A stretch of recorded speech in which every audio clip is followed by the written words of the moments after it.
그러니까 우리가 우리 자신이 갖고 있는 심리적인 큰 약점들, 내가 굉장히 싫어하는 것들, 내가 아주 꺼려하는 것들이 내 속에도 있을 수 있고 내 안에 그런 것들이 존재한다는 것들을 우리가 스스로 인정하는 거죠. 그런 비유들이 이제 성경에도 이제 있어요. 뭐냐면 그 자기 자신에 대해서 알기를 예수님이 촉구하거든요. 뭐 너 눈에 들보를 빼라. 남의 눈에 티는 그렇게 잘 보이는 거예요. 내 눈에 들보는 안 보이는 거죠. 가령 예를 들면 여러분이 여러분의 아이들에게 너무너무 흥분하고 힘들고 막 화가 나는 부분들을 한번 살펴보세요. 왜 그렇게 화가 나는지. 네? 어쩔 때 화가 나는 것 같아요, 얘들에 대해서. 네? 여러분 얘에 대해서 너무나 화가 난다, 정신없이 화가 난다. 그럴 때 왜 화가 나는지 좀 살펴봐야 된다고요. 우리가 이제 이렇게 심리학도 배우고 그러니까. 근데 여러분 가만히 생각해 보세요.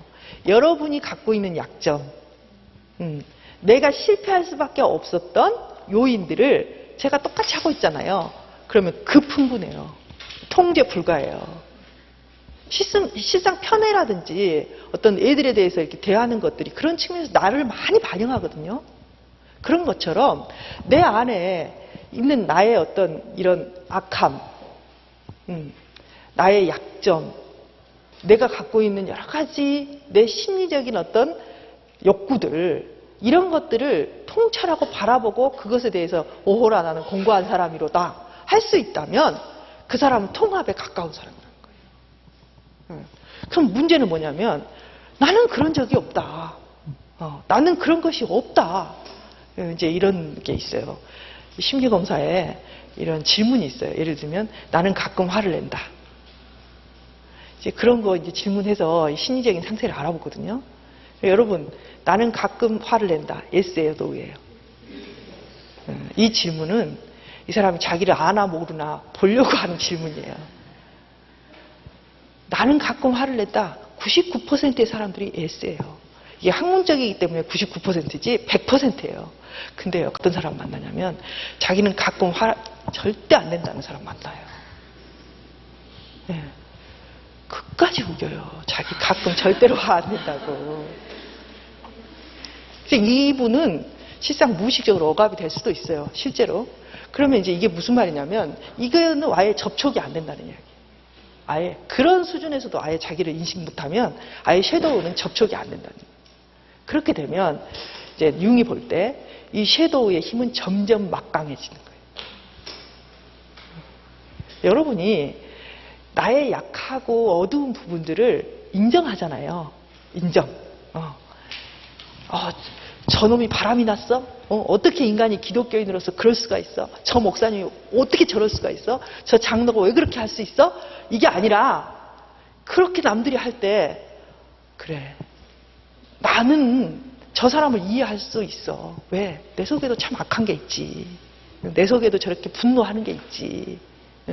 이렇게 하는 사람들은요, 자기 속에 있는 악함이나 두려움들을 자기가 수용하는 거예요. 그래서 이런 섀도우까지도 수용되는 사람. 그렇게 되면 이 섀도우가요, 이렇게 어떻게 말하냐면 이 에너지들이 약화돼요. 그러니까 섀도우와 페르소나의 간극들이 이제 그닥 강해지지 않는다는 거죠. 그래서 일단 이 섀도우 속에 있는 것은 다 쓸데없는 것뿐만이 아니에요. 원시적인 생명력, 어떤 그 창조성, 기발함. 여러분, 아주 모범적이고 율법적인 사람들 얼굴에 보면 기름기가 빠진 것 같아. 좀 약간의 무표정? 그러면서 재미가 있어요, 없어요? 별로 재미없게 느껴지고요. 뭔가 이렇게 기발함도 없는 것 같고 생동감도 떨어지는 듯한 느낌이 들지 않아요? 이런 데서 오는 이 섀도우가 줄 수 있는 영적인 에너지, 그런 그 기운, 생동감들을 내가 내 삶에 활용하지 못한 거예요. 근데 예수님을 생각하면 예수님은 절대 그런 분이 아닐 것 같아. 그렇죠? 예수님은 재미도 있으신 분일 것 같아요. 그리고 설교를 하실 때 다른 율법사들이 하는 것처럼 하지 않았어요. 그냥 들의 꽃을 보고 하늘에 나는 새를 보고 삶을 보면서 이런 걸 다 삶에 끌어와서 응용해서 썼어요. 그렇죠? 그런 존재가 예수님이죠. 융이 볼 때는 개성화를 성공한 인간들을 두 사람을 꼽았어요. 융이 대표적인 사람, 부처와 예수님. 그런 걸 봤는데 그런 거죠. 예. 그래서 그 융이 이제 중요하게 생각한 것은 자기를 인식하는 거, 자기를 인식해 나가는 거. 예. 지금 내가 무슨 생각하고 있나? 내가 뭘 원하나? 예, 내 느낌이 어떤가? 이런 거 아주 중요하게 생각했어요. 그래서 그런 훈련들을 융 심리학자들은 많이 받아요. 느낌. 예, 상담을 끝내고 나서요. 자, 오늘 이렇게 1시간 동안 이야기하셨는데 느낌이 어떠세요? 이렇게 물어보면 모르겠는데요. 예. 그러니까 이런 것을 참 중요하게 생각했어요. 예. 그러니까 자기 속을 들여다보고 자기를 느껴내는 것이 없다면 힘들다는 거죠. 융이 생각할 때. 그러니까 이런 것들이 다 무의식과의 접촉이라고 본 거예요. 예. 근데 이제 우리 기도할 때도 그렇지 않아요? 우리가 기도할 때도 기도하면서 어떤 느낌을 받죠. 그렇죠? 여러분 기도하면서 이 사람 기도 잘한다. 기도가 잘 된다. 기도가 안 된다. 뭐 깊이 있게 기도한다. 이런 말이 다 그런 말이에요. 기도하는데 정말 내가 충만함을 느낀다. 뭔가 이렇게 영감이 온다. 기쁨이 온다. 아니면 답답하다. 뭐 이런 거 느끼잖아요. 그렇죠? 예. 그러니까 이런 게 자기 융이 볼 때 무의식 속에 있는 그런 깊은 차원의 접촉들이 시작됐다고 보는 거예요. 예. 예, 그래서 이제 그 페르소나를 봤고요. 또 이제 융이 또 말한 원형. 그러니까 융이 원형이라는 것은 우리가 기관이 여러 개 있는 것처럼 심리적 기관들이 여러 개가 있는데 이제 중요한 원형들을 지금 여러분에게 설명하는 거예요. 아니마와 아니무스라는 게 있어요. 그 뭐냐면 융은 늘 이제 전체적인 자기를 말하죠. 그런데 그러면 인간 속에 무엇이 있는가? 인간 속에는 전체적으로 인간에게는 여자가 있고 남자가 있지만 일단 인간 속에는 남성적 요소와 여성적 요소가 다 있다는 거예요. 여자도 남성적인 부분이 있고 남자도 여성적인 부분이 있다. 그래서 여자가 여자로서 진짜 기능을 잘하고 여성적으로 사는 것도 좋지만 그 마음속에 있는 남성적인 어떤 원형, 남성적인 것이 주는 이득. 남성적, 그럼 여러분 어떤 느낌 드세요? 남성적. 강하다. 또? 네? 조직적이다. 그렇죠. 또요? 공격적이다. 적극적이다. 뭐 이런 거죠. 그러니까 여자지만 그 속에 있는 남성 원형, 아니무스라고 불러요, 이거를. 아니무스의 원형들이 하는 역할은 뭐냐면 그것들이 발현되게 하는 거예요. 발현되게 하는 기제예요. 여러분 한글 파일이 여러분의 컴퓨터에 깔려 있잖아요. 한글 파일이 깔려 있다고 해서 그것이 여러분에게 뭘 주지는 않아요. 근데 그걸 이용해서 여러분이 한글 문서를 만들 수 있죠. 그런 거예요. 그러니까 이 원형들이 여러분으로 하여금 뭔가를 할 수 있는 것들을 기제를 이렇게 작용하게 하고 그것들을 만들게 하는 거예요. 그래서 여자지만 이제 아니무스의 어떤 인도함을 받아서 여자지만 적극적이고 여자지만 뭔가 도전적이고 여자지만 담대하고 이런 것들을 제공할 수 있고 이런 것들을 통합할 수 있는 인간이 보다 더 성숙한 인간이다. 이렇게 보는 거죠. 그러니까 이 전체와 통합이라는 주제는요. 융의 이론에서 아주 중요한 주제예요. 가령 자 남자답다. 그럼 남자다운 사람에게 여성적인 그런 틀이 또 있다는 거죠. 그거를 뭐라 그러냐면 아니마라고 해요. 자 아니마는 남자에게 무엇을 여러분 여성의 특징이 뭐예요? 섬세함, 부드러움, 뭐 그런 거죠. 예, 이해력, 예, 포용력 이런 거잖아요. 그래서 남자도 진짜 성숙한 인간이 되려면 이런 여성적인 원형이 줄 수 있는 이득을 통합적으로 받아들여야 된다. 이런 거예요. 그래서 이 인간이 여자로서 발현되고 여자로 살아가는 것, 그렇다. 그런데 실상 이 여자로서 진짜 성공하고 인간으로 성공하려면 이런 아니무스가 갖고 있는, 아니무스라는 원형이 갖고 있는 요소들을 자기의 삶에 통합해낼 때 진짜 성숙한 인간으로 더 살아갈 수 있고, 남자도 역시 남성적이고 남자다. 그런데 그 속에 있는 이 아니마의 요소들을 자기 속에 발현시킬 수 있는 남자가 진짜 멋있는 남자가 되고 성숙한 남자가 될 수 있다. 이런 거죠. 그러니까 육의 이론들이 다 이렇게 뭐랄까 이렇게 그 양극적인 요소들을 통합하는 어떤 과정으로 본 거예요. 인간 전체를. 자, 그런 것들 이제 볼 수 있고요. 이 중에서 가장 중요한 원형은 뭐냐면 자기예요, 자기. 자, 의식의 세계에는 에고가 있다면 무의식, 특히 집단 무의식의 중심이 뭐냐면 자기라는 거예요. 셀프. 자, 이 셀프는 어떤 역할을 하냐면 이런 모든 어떤 원형들, 이런 것들이 통합되고 자기 속에 발현되는 거. 성격적인 측면에서 볼 때 외향적인 사람들이 끝까지 외향적으로 살면 그것을 융은 이렇게 성숙이라고 보지 않았어요. 외향적인 사람들이 자기 섀도우 속에 저장해둔 그 속에 억압된 내향성을 조금씩 받아들이고 그것들이 인격에 통합돼야 된다고 보고요.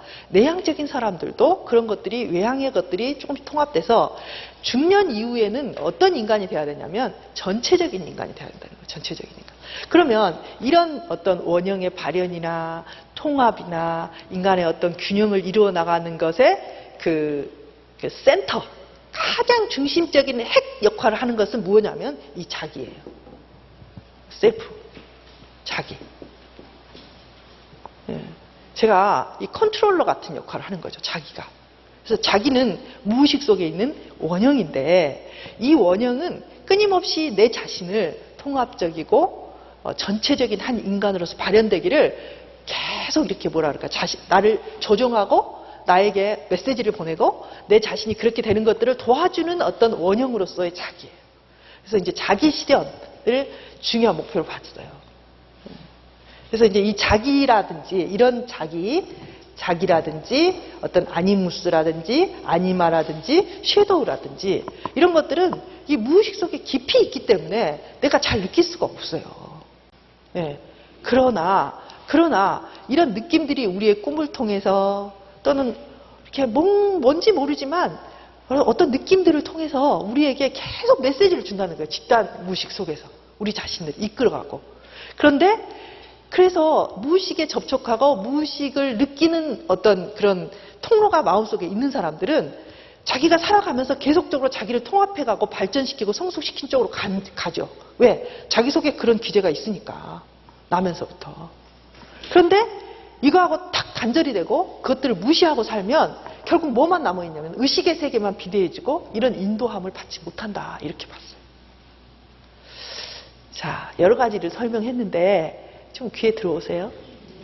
좀 어렵긴 한데 저도 어려워요. 제가 융 전공자가 아니기 때문에 어렵기는 해요. 근데 이제 융의 심리학이 우리에게 줄 수 있는 시사점들이 참 많아요. 그리고 매력적인 부분들이 있어요. 그래서 이제 정신분석에 전공이 있는 사람, 융을 전공하는 사람 많죠. 프로이드 학파 있는데 융을 전공하면 미친대요.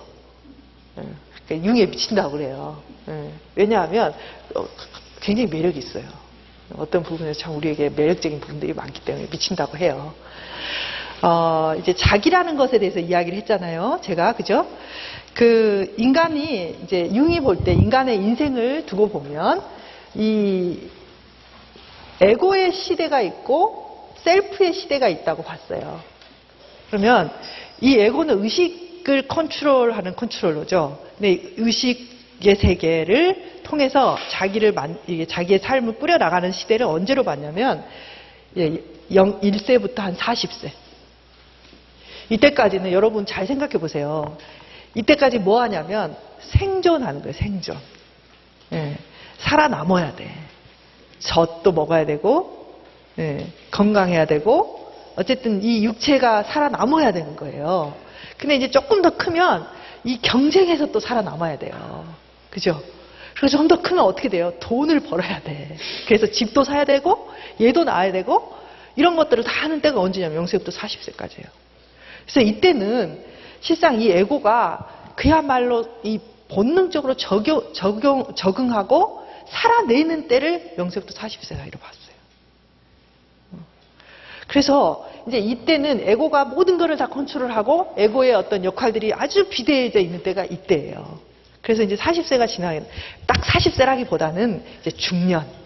예, 어떤 사람은 이게 더 늦어질 수도 있고 더 빨라질 수도 있어요. 예, 그러다가 이제 이런 것이 어느 정도 다 이렇게 안착이 되고 나면 그때부터는 이제 무엇이 올라오냐면 이제 셀프가 올라오기 시작해요. 자, 그러면 셀프가 내 삶에서 뭔가 이제 무의식의 깊은 무의식 속에 있는 원형들이 나를 이렇게 툭툭 치기 시작한단 말이에요. 근데 그 툭툭 치는 그런 것들이 어떤 느낌으로 오냐면 고통으로 와요. 고통. 그러니까 이런 거죠. 그냥 우리가 내 무의식 속에 뭐가 있지? 내 집단 무의식, 융이 말한 집단 무의식 속에 뭐가 있지? 뭐 이런 것들을 생각해 보는 게 뭐냐면 직장 생활 잘했어요. 잘했는데 어느 날 갑자기 이런 느낌이 올라오는 거예요. 내가 죽을 때까지 여기서 이러다가 죽을 건가? 응. 내가 엄마 노릇하면서 날마다 즐겁고 행복하게 보람있게 열심히 살았는데 어느 날 갑자기 내가 이렇게 애 낳아서 키우다가 죽는 게 내 인생인가? 이런 느낌이 들기 시작하는 거예요. 근데 이게 조그만 느낌일 수도 있는데 이제 융에 의하면 어떻게 이제 표현을 했냐면 이 뿌리 끝부터 흔들리는 고통으로 느껴진대요. 그래서요, 사람들이 이때 뭘 하냐면 직장을 그만둔다든지, 뭐 사업을 시작한다든지, 그냥 별짓을 다 해요, 별짓을. 왜?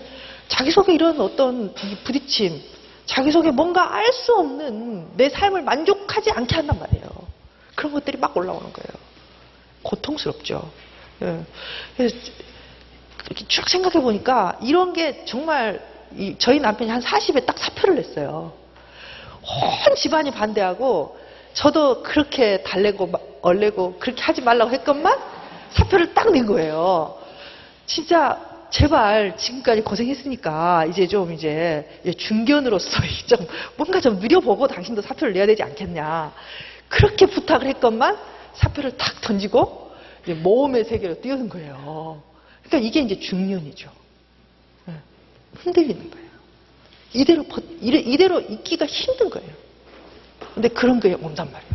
그러면서 뭐가 오냐면 우울증도 와요. 중년에 우울증도 와요. 사람들은 뭐라 그러냐면 그냥 우울증이다 그렇거든요. 근데 융이 볼 때는 그 우울증은 다른 우울증이 아니라 자기를 찾아가라는, 정말 너의 삶의 의미를 찾아가라는 어떤 자기의 부름이 나타나는 형태가 그렇게 나타난다는 거예요. 저도 중년에 공부를 다시 시작했어요. 중년의 초입에.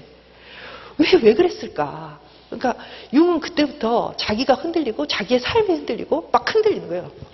막 흔들리고 삶 자체가 사고도 나고요. 그때 외도도 제일 많아요. 흔들리는 거예요. 자기가 늙어가는 것 같고 허무해지고 삶이 아무것도 없는 것 같고 이런 고통이 오는 거죠. 근데 이런 고통이 왔을 때 이 고통, 여러분 고통이라는 건 우리에게 참 그야말로 고통이지만 많은 것을 하게 해요. 여러분 고통스러우면 뭐 하세요? 네? 그냥 하는 거 대답해보세요. 고통스러우면 뭐 하세요? 기도하죠, 우리. 기도 안 하다가 고통스러우면 어때요? 기도를 시작해요. 또요. 울기도 하고요. 고통은 우리에게 많은 어떤 걸 하게 하는 에너지예요, 에너지.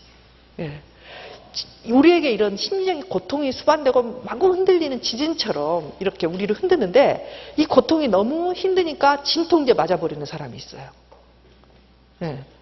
그게 뭐냐면 취미생활에 빠져버리는, 골프에 미친다든지 낚시에 미친다든지, 이제 아주 취미생활 중에 아주 극악한 어떤 좀 취미생활이 뭐냐면 외도로에 빠진다든지, 그런 것이 일어나는 때가 중년 때 많다는 거예요. 제가 아는 목사님이 차를 타고 가는데 가슴이 너무 이렇게 빡빡하고 가슴이 막 찢어지듯이 아프더래요. 그래서 차를 돌려서 병원에 갔대요. 병원에 가서 내가 좀 이상하다. 응급실에 가서 내 가슴이 이게 찢어지는 것처럼 너무나 고통스럽다. 그랬더니 의사가 이렇게 응급실에 있는 의사 선생님이 이렇게 진단을 하시더니 아무 이상이 없다는 거예요. 피검사를 해도 이상이 없고 아무 이상이 없대요. 근데 이분은 너무 아픈 거예요. 그러니까 응급실에 이제 있으면서 계속 아픔을 호소하니까 이 의사 선생님이 뭐를 했냐면 진통제를 놔버린 거예요. 그러니까 진통제를 맞으니까 이게 가슴이 뻐근함이 없어지면서 그냥 묵직함처럼 느껴지더래요. 그래서 이제 한두 시간 있으니까 의사가 그냥 가라. 집에 가라. 그러면서 이제 그래서 그럼 괜찮은가 보다. 진통제 맞은 몸으로 집을 이렇게 운전을 하고 가는데 병원에 전화가 온 거예요. 지금 아무것도 하지 말고 몸을 함부로 움직이지도 말고 조용히 병원에 와라. 즉시. 그래서 갔더니 이분이 뭐냐면 이 심장에 동맥이 막힌 거예요. 정맥인가 동맥인가가 완전히 막혔대요. 완전히 막힌 상태인데 처음에 갔을 때는 피 검사에도 안 나온 거예요. 근데 이제 마지막에 퇴원하시라고 하면서 피를 뽑았는데 완전히 죽은 피가 나온 거예요. 그래서 이분이 응급실에서 바로 수술실에 가서 수술받고 살았어요. 죽을 뻔했잖아요. 진통제 맞아가지고. 그러니까 우리 인간이 그렇다는 거예요. 이때 중년에 흔들림이 오는데 이 흔들림이라는 거는 견딜 수 있는 게 아니라 너무나 힘든 거예요. 너무나. 그러니까 너무나 이 힘듦을 통해서 기도를 하면서 어둠 속에 더듬어서 아무것도 보이지 않아. 아무도 가르쳐 줄 수가 없어요. 자기의 길이니까. 얘가 가는 길을 똑같이 걸어가면 그게 내 길이에요? 아니에요? 아니에요. 그러니까 누가 찾아가야 돼요? 내가 찾아가니까 내 길이 누구인지는 아무도 가르쳐 주지 않아. 그러면 이 길을 이 어둠 속에 이렇게 더듬어서 이게 어떤 건지를 찾아가는 거예요. 근데 그거를 누구도 이 길이 맞아 라고 가르쳐 주지도 않아. 그러니까 그게 힘들죠. 그렇지 않아요? 그게 뭔지를 모르겠고 내가 지금 가야 될 이 길이 나만의 길이란 말이에요. 그러니까 그 고통을 다 감수를 하면서 그 고통의 에너지가 나로 하여금 가게 하는데 이거를 하기 싫어서 진통제 맞아버리는 거예요. 그 고통을 피해서. 그래서 기도하는 대신에 여러분 기도한다고 뭐가 뚝 떨어집니까? 기도하는 과정도 고통이에요. 기도하면 하나님이 현우가 네가 기도를 이렇게 하다니 그러면서 오늘 이렇게 딱 가르쳐주고 내일 딱 가르쳐주고 그런 분이 여기 혹시 계신지 모르겠어요. 굉장히 신령하셔서. 근데 저는 기도하면 대부분 조금 알 때도 있고 긴가민가 하는데 어쨌든 어쨌든 그 속에서 하는 거죠. 그래도 날마다 그걸 알아가고 뭔가를 발견하고 내 속에 있는 그 성령의 인도하심을 따라서 가기 위해서 내가 고통스럽게 가는 길이에요. 그래서 그 길을 근데 안 갈 수가 없어. 왜? 고통스러우니까. 그전에는 기도 안 하고 막 놀았는데 이제 이 고통이 오면 이 고통이 나를 가만두지를 않아. 그러니까 이 고통을 해소하기 위해서는 뭔가를 찾아가야 돼. 그럼 우리는 이제 기도하면서 그걸 찾아간단 말이에요. 하나님 이거예요. 그럼 하나님이 그래 몇 킬로미터 전진에는 뭐가 있고 몇 킬로미터 뭐에는 뭐가 있다. 이렇게 딱 가르쳐주면 얼마나 좋아요. 근데 그게 아니고 이만큼 가르쳐줘요. 이만큼. 그래가지고 이만큼 가면 그 다음에 또 물어봐야 돼. 막 이렇게. 그런데 그 길을 찾아가면서 더듬어 가면서 진짜 자기의 삶을 찾아가야 되는 게 이 개성화의 길이라는 거예요. 근데 저는 이런 부분들을 그렇게 생각해요. 그러니까 융의 말하는 원형 속에 그렇다면 하나님을 인식하는 원형이 있는 거죠. 그렇죠? 우리는 그 내면에 이 전 세계 어디를 가도요. 신이 있어요. 이런 게 원형이라는 거예요. 전 세계 어디를 가나 무신론, 유신론 말이 많지만 어느 민족, 어느 종족에나 신을 찾지 아니하는 민족이 없고 종족이 없어요. 그러니까 우리의 이 무의식 속에, 집단 무의식 속에 신과 접촉하는 요소들이 분명히 있다는 거죠. 융이 볼 때. 네. 그러니까 그것들이 우리로 하여금 자꾸 올리는 거야. 너 하나님 있다고 믿어? 너 하나님을 만났어? 너 하나님 뭐라 그러는데? 그 의미가 뭐야? 막 이렇게 우리 자신을 부추기고 격동을 시키는 거예요. 우리 자신들을. 그러니까 집단 무의식들이 이렇게 막 내 자신을 휘두르고 그 휘두름 속에서 우리는 지금까지 익숙하지 않단 말이에요. 그런 거 경험해 본 적이 없어. 지금까지는 과학과 이성과 논리에 의해서 시험 보고 직장 생활하고 이렇게 살다가 40대가 돼서 이제 이런 세계들이 아니라 이런 전혀 접촉해 본 적이 없는 세계들이 마구마구 밀려올 때 사람들은 이제 그것들을 찾아가고 그것을 추구하지 않고는 견딜 수 없는 때가 언제냐면 중년이라는 거예요.